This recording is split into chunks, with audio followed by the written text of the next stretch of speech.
ఆ స్థానంలో నేను ఒక్కటే అడుగుతున్నా, ఒరేయ్ వంశీ, నీకు అమ్మ లేదా? నీకు అక్క లేదా? నీకు అమ్మ చెల్లెలు అక్క చెల్లెలకి తేడా తెలియదా?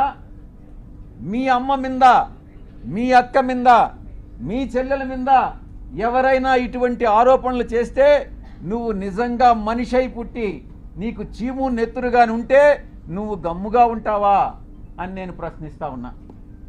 వీడు డెఫినెట్గా సమాధానం చెప్పాలి ఈ విషయానికి. ఈ మారెళ్ల వంశీ అని అనేటటువంటి వాడు, ఆంధ్రజ్యోతి వెంకటకృష్ణ, టీవీ5 సాంబడు, వాళ్ళ పుట్టుక మీదనే నాకు అనుమానం ఉంది. నేను ఈరోజు చెప్తా ఉన్నా పత్రికాముఖంగా, ఒరేయ్ మీ పుట్టుక మీదనే నాకు అనుమానాలు ఉన్నాయిరా. మీ తల్లిదండ్రులకి